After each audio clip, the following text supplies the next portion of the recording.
Quoi? Le prof, il est Illuminati. Hein? Quoi? Regarde son triangle. Tu vois le rond à l'intérieur là? Ouais. C'est un œil. Clairement, ça se voit, c'est un œil. C'est pas une preuve, ça veut rien dire ça. Regarde les mesures. 7, 6, 5. T'enlèves 1 à 7, tu le donnes à 5. Ça fait 6, 6, 6. 666, le nombre du diable, c'est parlant. Et ça veut rien dire. Mais c'est rien qu'une coïncidence, rien de plus. Regarde le truc avec quoi il fait ses triangles. Un compas et une équerre? Ouais, c'est sûr, il est franc-maçon. Coïncidence? Je ne crois pas. Eh mais en fait, t'as trop raison.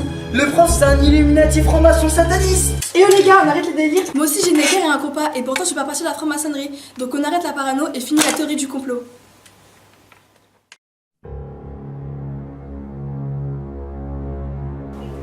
Quand on fait un pacte avec le diable, c'est un groupe de personnes qui contrôlent le monde. Secte états-unienne. C'est des gens qui... Quand tu rentres dans les Illuminati, tu peux plus en sortir. À mon avis, ça doit être les extraterrestres qui nous regardent. Sur les réseaux, Facebook. Sur YouTube.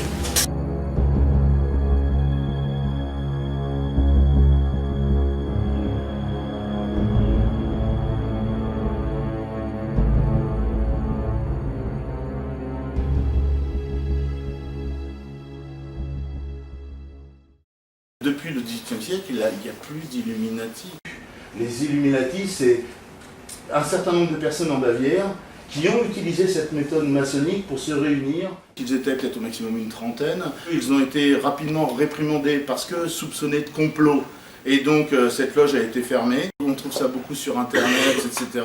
Je suis vraiment désolé, là. Mais ça vaut à peu près les complots des reptiliens, etc. Je ne sais pas si vous avez entendu parler aussi. Enfin bon, il y a des gens qui vivent avec ça au milieu des complots. Peut-être que ça leur permet d'exister. Ils se sentent comme ça des sortes de survivants ou des combattants contre quelques forces inconnues, etc. C'est pas le cas. Alors pour la franc-maçonnerie, évidemment, c'est pas moi qui vais vous dire que la franc-maçonnerie dirige le monde. De toute façon, si on dirigeait le monde, ça ferait longtemps qu'on aurait fait raser le quartier pour pouvoir se garer quand on vient ici le soir. Hein.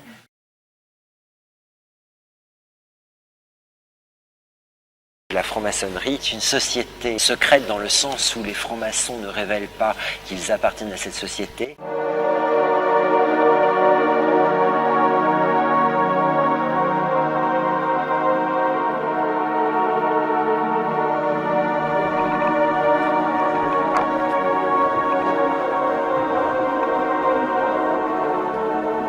C'est inventé la franc-maçonnerie, on n'est pas des descendants de tailleurs de pierre ou de bâtisseurs de pyramides ou de cathédrales, etc. C'est une invention qui se fait aux alentours du XVIIe siècle et qui se met en forme au début du XVIIIe siècle. Et donc on reprend les rituels des tailleurs de pierre. Les tailleurs de pierre, c'était des corporations de métiers, ils se mettaient ensemble pour des raisons d'argent, d'assurance, etc. Et donc ils se réunissaient souvent autour de rituels. Ça leur permettait de se placer, etc., de savoir quel était le rôle de chacun. Enfin bon, c'est ça les rituels de tailleurs de pierre. Et donc on emprunte certains intellectuels, bourgeois, etc., enfin personnes au début du XVIIIe siècle empruntent ces rituels aux tailleurs de pierre et se disent on va être comme vous des tailleurs de pierre, mais nous au niveau de la réflexion. Pas au niveau opératif, c'est-à-dire de la vraie taille de pierre. Je ne sais pas tailler une pierre. C'est dans un sens figuré qu'on va utiliser ça. Qui en font partie, j'en sais strictement rien, puisque c'est une société secrète par définition, qui en ont fait partie, beaucoup d'hommes politiques du passé étaient maçons. Par exemple, Lucien Cornet est franc-maçon.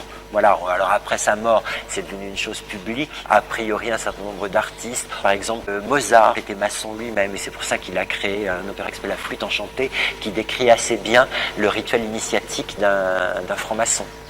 Les loges, c'est vraiment le plus petit commun dénominateur de la franc-maçonnerie, c'est-à-dire un ensemble de frères qui se réunissent. Dans ma loge, par exemple, on est assez nombreux, puisqu'on est aux alentours de 90. Quand on se réunit, on est une cinquantaine à peu près de présents. Et j'ai assis à côté de moi un policier municipal, j'ai un architecte, j'ai le dirigeant d'un hôpital. Enfin, c'est vraiment d'ailleurs ce qui fait la richesse de nos réunions, c'est qu'en fond, on rencontre des gens qu'on n'aurait pas l'occasion de rencontrer ailleurs, et on réfléchit sur les mêmes sujets. C'est ça la grande richesse de la franc-maçonnerie.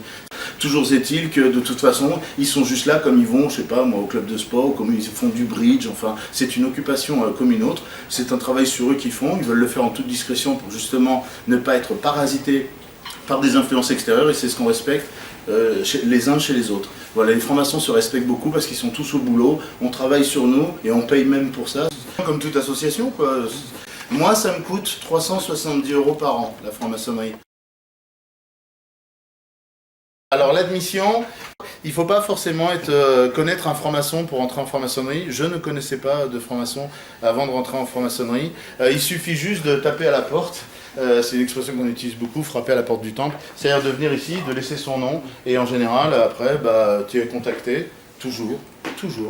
Et du coup, il va y avoir 3 envoyés, 3 membres de la loge qui vont venir te rencontrer, voilà, dans 3 entretiens, et qui vont faire un rapport à la loge pour dire comment ils se trouvent. Si ils pensent que ça pourrait le faire, à ce moment-là, tu vas être invité dans une loge, alors tu vas avoir les yeux bandés. Pourquoi? Parce que tout simplement, si jamais on trouve que en fait, tu n'as pas les qualités nécessaires ou que tu n'as pas un comportement qui rentre dans nos principes, à ce moment-là, tu risques d'être sorti. C'est-à-dire que tout simplement, on ne votera pas pour toi. Si tu es accepté, à ce moment-là, tu recevras une invitation à venir pour être initié. C'est-à-dire pouvoir commencer ce fameux parcours qui se fait dans la plupart de la franc-maçonnerie en 3 étapes. 3 étapes dont on a repris le nom haut tailleur de pierre, puisque c'est les grades d'apprenti, de compagnon et de maître. La franc-maçonnerie, c'est une méthode pour travailler sur soi d'abord, et puis après, dans une large prétention, une fois qu'on a travaillé sur soi, de pouvoir collaborer et travailler avec les autres. Vous me l'accorderez, je suis sûr, c'est toujours un peu étonnant comme endroit, c'est toujours un peu spécial quand même.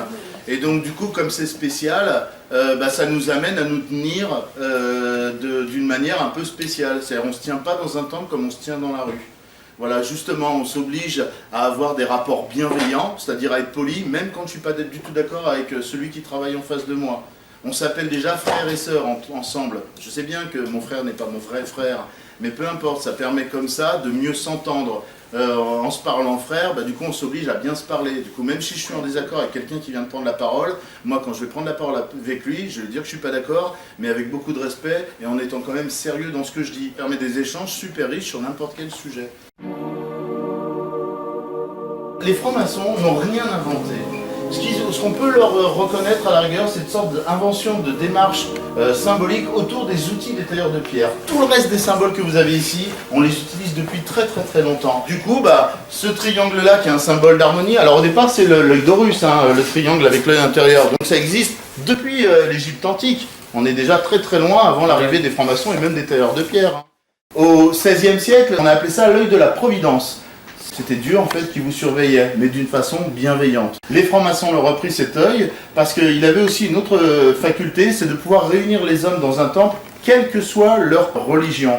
Parce que derrière ce symbole-là, vous y voyez qui vous voulez. Vous pouvez y voir Dieu, vous pouvez y voir ici si vous êtes athée, vous pouvez aussi y voir votre propre conscience, ou même n'y voir absolument rien. Vous l'avez aussi donc en haut de la Déclaration des droits de l'homme et du citoyen, sur ce fameux tableau qu'il a reproduit, parce que ça permettait de faire comprendre que cette Déclaration des droits de l'homme et du citoyen, elle intéresse tous les citoyens, quelle que soit leur religion. Le compas, c'est quelque chose qui va te servir au moment du tracé, c'est-à-dire au moment où tu es en train de penser. L'équerre, lui, c'est un outil de validation du travail qui a été effectué, de ce qui a été réalisé. Pour un tailleur de pierre, l'équerre va lui servir à valider la qualité de l'angle droit qu'il aura fait.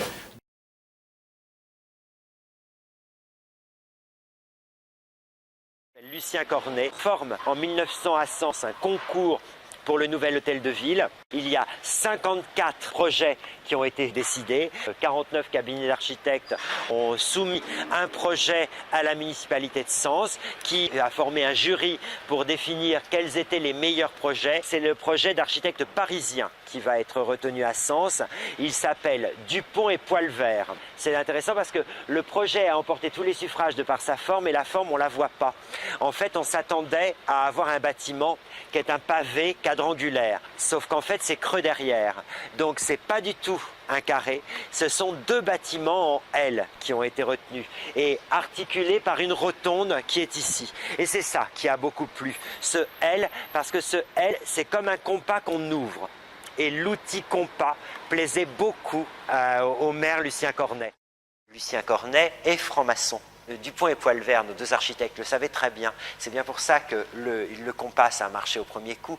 Mais il n'y a pas que les architectes qui le savent. Là, le peintre Scherrer, il sait très bien que notre maire est franc-maçon.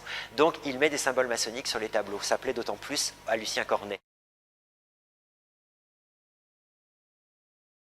Ils sont pour la défense de l'individu et donc c'est pour ça qu'ils ont beaucoup diffusé des idées philosophiques, notamment favorisé aussi l'éclosion et la diffusion de la littérature un peu comme Voltaire par exemple, qui sont des thèmes plus franchement modernes et donc ces idées, elles ont été très influentes au XVIIIe siècle. Alors cette déclaration des droits de l'homme, il y a eu 1789, puis pendant la période révolutionnaire, il y en a eu plusieurs, il y a eu aussi 1793.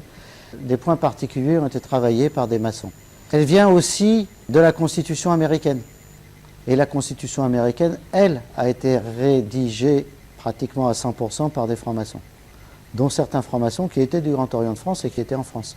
C'était une volonté au sens de dire que l'humanité pouvait se libérer et pouvait travailler ensemble. Et ce sera encore vrai au XIXe siècle, parce que le XIXe siècle, il a fallu vraiment se battre à nouveau pour que la République continue d'exister, puisque on était revenu en arrière avec le retour des Bourbons. Bien évidemment, on ne peut pas imaginer des bons rapports entre une société qui prône l'individu et l'Église catholique qui est plutôt dans l'idée de la collectivité. Mais en fait, l'Église catholique déteste la franc-maçonnerie. C'est la liberté de penser aussi que défend la franc-maçonnerie derrière l'idée de l'individu. C'est-à-dire chaque individu a le droit de prendre sa position, ce qui était complètement impossible avec un catholicisme très fort, comme on l'avait encore en XIXe siècle, qui regroupe ses brebis. Donc du coup, ils ont été très influents justement pour ce passage à la laïcité et la protection de la laïcité.